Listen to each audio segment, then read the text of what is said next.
Assalamualaikum warahmatullahi wabarakatuh.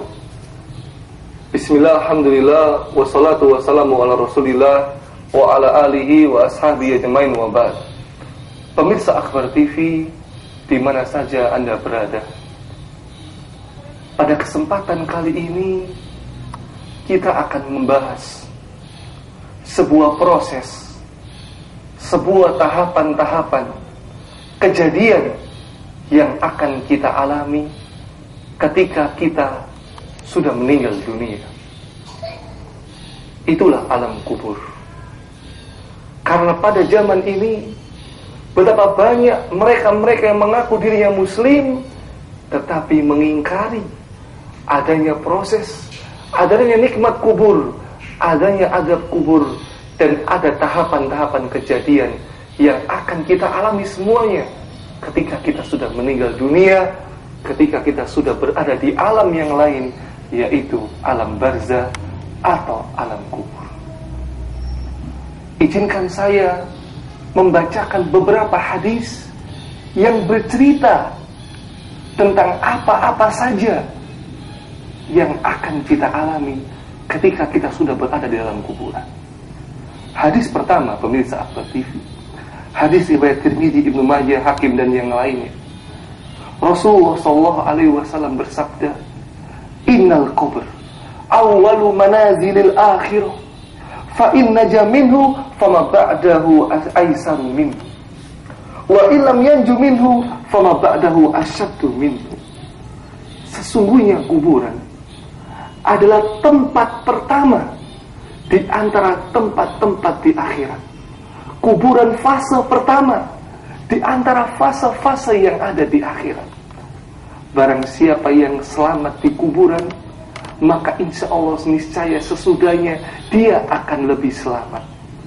Dan juga sebaliknya, pemirsa Akhbar TV, barang siapa yang tidak selamat, yang celaka di kuburan, maka selanjutnya dia akan mengalami kecelakaan, selanjutnya dia akan lebih sengsara.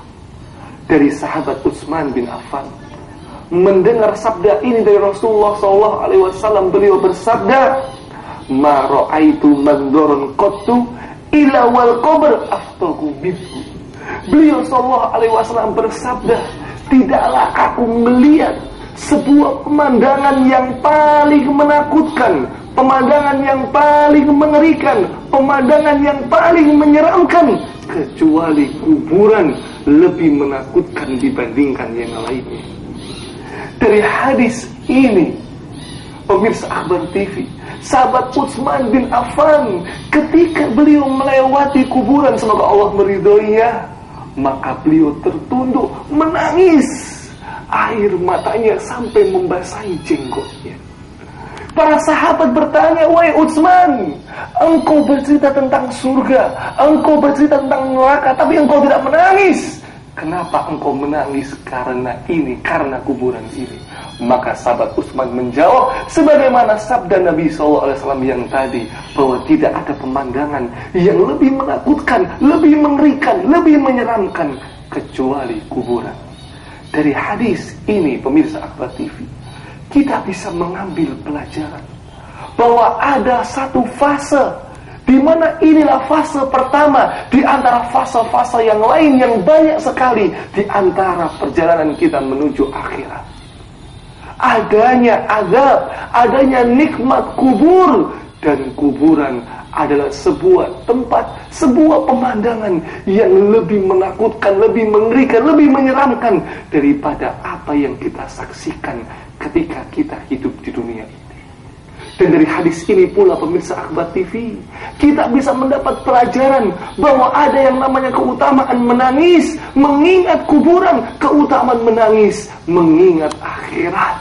Dan sahabat Utsman, sahabat yang dijamin masuk surga, beliau menangis ketika melewati kuburan. Sesuatu yang amat sangat jarang kita jumpai pada zaman ini. Ketika kita melewati kuburan, seakan hati ini tidak sampai terenyuh, hati ini tidak mengingat bahwa kita juga kelak akan menjadi penghuni kuburan. Bahkan ada di antara kita malah bermaksiat di kuburan Allah Subhanahu wa ta'ala.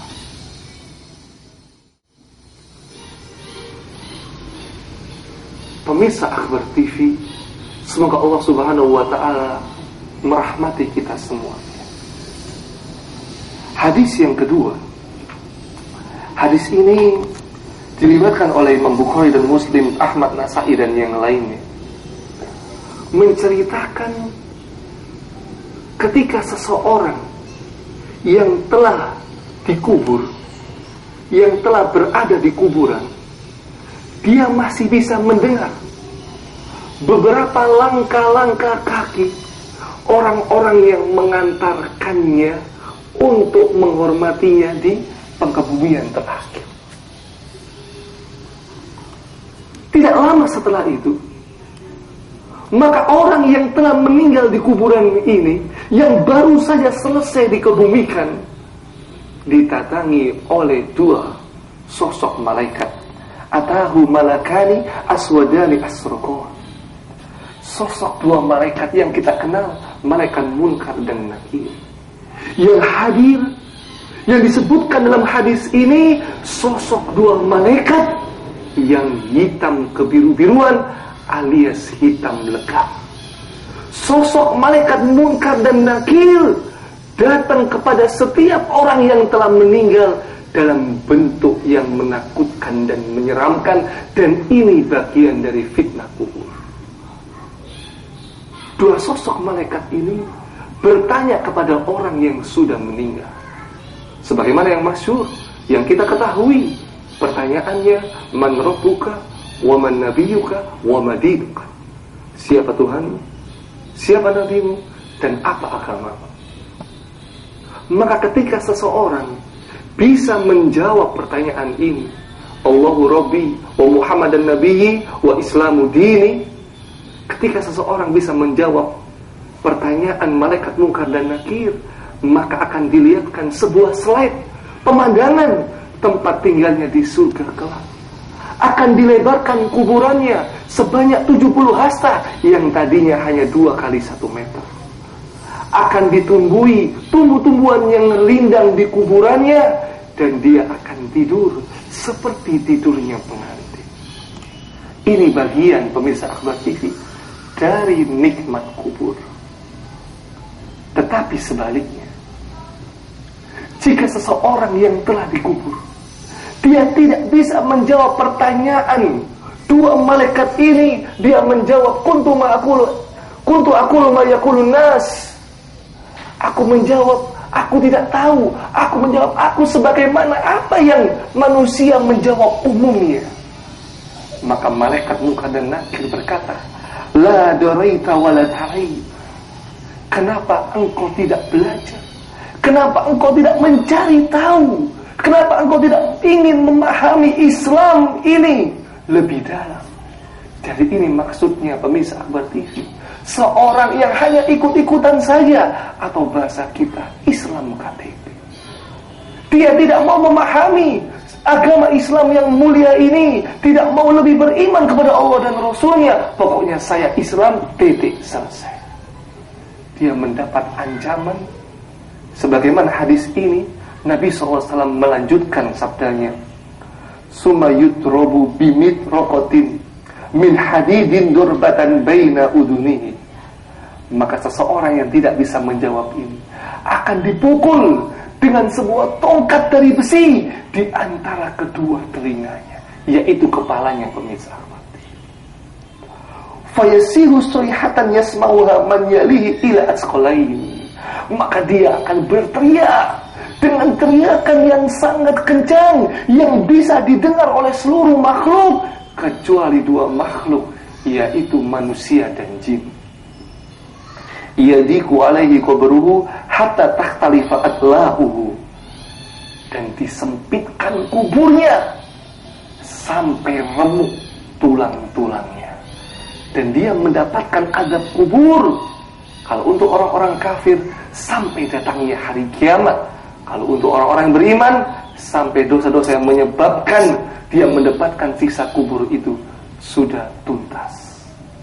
Berkenaan dengan hadis ini, pemirsa Akbar TV, pernah suatu ketika Rasulullah SAW berjalan di sebuah taman-taman yang ada di pekarangan Madinah. beliau menggunakan yaitu unta ketika melewati taman-taman di Madinah. Pada suatu ketika, tiba-tiba unta yang beliau naiki ini terkejut hingga hampir sampai menjatuhkan Nabi SAW. Maka dicek, diteliti. Tiba-tiba di antara taman tersebut ada beberapa buah batu nisan, ada beberapa kuburan.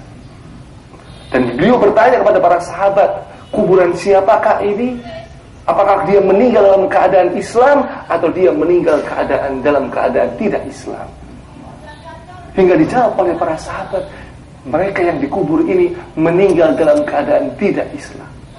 Kemudian Nabi SAW bersabda, "Falaula an la tadafanu la da'autullahi an yusmi'akum min adabil qabr alladhi asma'u minhu." Seandainya beliau SAW tidak khawatir, beliau SAW tidak khawatir kalau kita nanti jikalau bisa mendengar suara orang-orang yang diadab di dalam kuburan ini, maka kita semua pasti berlarian, ketakutan, bersembunyi. Tidak ada orang yang mau menguburkan saudaranya.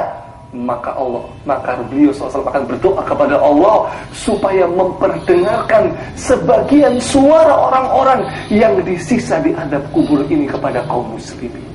Tetapi beliau khawatir, pemirsa Ahmad TV, karena kalau kita bisa mendengar suara jeritan orang-orang yang disiksa di alam kubur, maka kita semua akan berlarian, ketakutan, bersembunyi, dan tidak ada yang bisa menguburkan saudaranya yang telah meninggal. Tetapi beliau tidak jadi berdoa karena khawatirnya beliau SAW, dan doanya beliau SAW adalah makbul, pasti diterima dan dikabulkan oleh Allah Subhanahu wa Ta'ala. Inilah sebuah pemandangan yang tidak terjadi pula pada zaman ini. Jikalau kita melewati kuburan, seakan-akan tidak ada perasaan, seakan-akan tidak ada perasaan takut, perasaan khawatir, perasaan kita akan menjadi penghuni kuburan. Apakah kita selamat di kuburan atau tidak sama sekali? Pemirsa Akhbar TV, di mana saja Anda berada, semoga Allah Subhanahu wa Ta'ala menyelamatkan kita dari azab kubur. Hadis yang terakhir, hadis ini menceritakan sebuah kisah kematian dari sahabat yang mulia, yaitu sahabat Sa'ad bin Mu'adz radhiyallahu ta'ala anhu. Hadis sahih yang dikeluarkan oleh Imam An-Nasai. Nabi kita yang mulia sallallahu alaihi wasallam bersabda, "Hada," menunjuk kepada sahabat Sa'ad bin Mu'adz yang mati syahid, yang meninggal dunia. Seorang sahabat yang mulia. Kata beliau sallallahu alaihi wasallam, "Hada alladhi taharraka lahul arsh."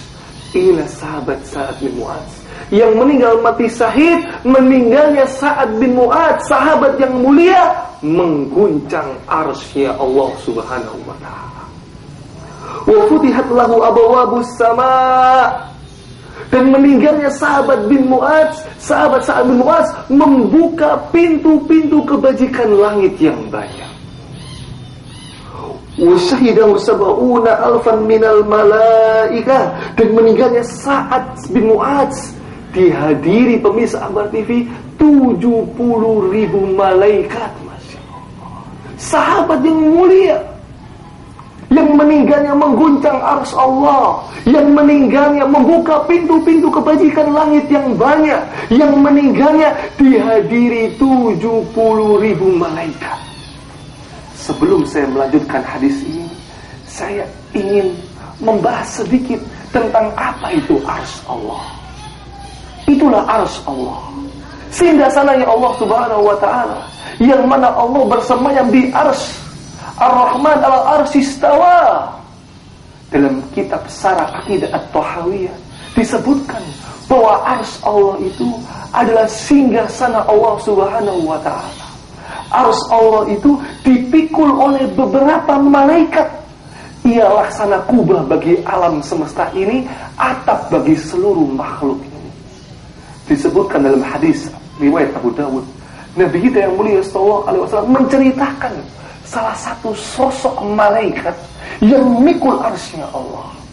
Innama baina sahmati udunihi ila atikihi masiratu sab'imi'ati am. Bahwa satu sosok malaikat yang memikul arsy Allah, jarak antara daun telinga dan pundaknya ini sejauh jarak 700 tahun perjalanan. Kalau satu sosok malaikat yang memikul arsy Allah, jarak antara daun telinga dan pundaknya sejauh jarak 700 tahun perjalanan, maka bagaimana dengan kekuasaan, ketinggian, kemuliaan arsy Allah Subhanahu wa taala? Allah Maha Tinggi, Allah Maha Luhur, Allah Maha Mulia dengan kebesarannya. Kita kembali kepada hadis ini. Pemirsa Akbar TV, sahabat Sa'ad bin Mu'adz, sahabat yang mulia, yang mati syahid, yang meninggalnya sahabat Sa'ad bin Mu'adz mengguncang arsy Allah yang kita bahas sepintas tadi. Meninggalnya sahabat Sa'ad bin Mu'adz membuka pintu-pintu kebajikan langit yang banyak. Meninggalnya sahabat Sa'ad bin Mu'adz dihadiri 70.000 malaikat. Tetapi pemirsa Akbar TV, dengan keutamaan, dengan kemuliaan sahabat Sa'ad bin Mu'adz seperti tadi, tidak menyelamatkan sahabat Sa'ad bin Mu'adz dari himpitan di kuburan. Nabi kita yang mulia SAW bersabda, laqad dumma dhammatan summa furija anhu. Tetap sahabat Sa'ad bin Mu'adz mendapatkan satu kali himpitan di kuburan, kemudian direnggangkan. Kalau sahabat Sa'ad bin Mu'adz, pemirsa Akbar TV, saya ulangi lagi, sahabat yang mulia, mati syahid, meninggal di medan perang, yang kematiannya mengguncang arsy Allah, yang kematiannya membuka pintu-pintu kebajikan langit yang banyak, yang kematiannya dihadiri 70.000 malaikat, tetap mendapatkan satu kali himpitan di kuburan, kemudian direnggangkan. Maka bagaimana dengan nasib saya? Bagaimana dengan nasib Anda? Bagaimana dengan nasib kita, pemirsa Akbar TV? Apakah kita selamat di alam kuburan kelak? Apakah Allah Subhanahu wa taala akan melindungi kita di kuburannya? Semoga Allah Subhanahu wa taala menjauhkan kita semua, khususnya pemirsa Akbar TV, di mana saja Anda berada. Kita terlindung, kita dijauhi, kita dinaungi dengan lindungan Allah Subhanahu wa taala agar tidak terkena sedikit pun azab kubur Allah Subhanahu wa taala, dan kita diberikan keteguhan sebagaimana Allah berfirman, yusabbitullahu alladziina aamanu bil qawli tsabit fil hayati dunya wa fil akhirah. Allah meneguhkan kita di dunia dan di akhirat, terlebih-lebih di alam kuburan dengan kalimat tauhid, kalimat la ilaha illallah yang menyelamatkan kita dari berbagai macam azabnya Allah Subhanahu wa taala. Demikian apa yang bisa saya sampaikan, kurang lebihnya mohon maaf. Subhanakallahumma wa bihamdik, asyhadu alla ilaha illa anta, astaghfiruka wa atubu ilaik. Wassalamualaikum warahmatullahi wabarakatuh.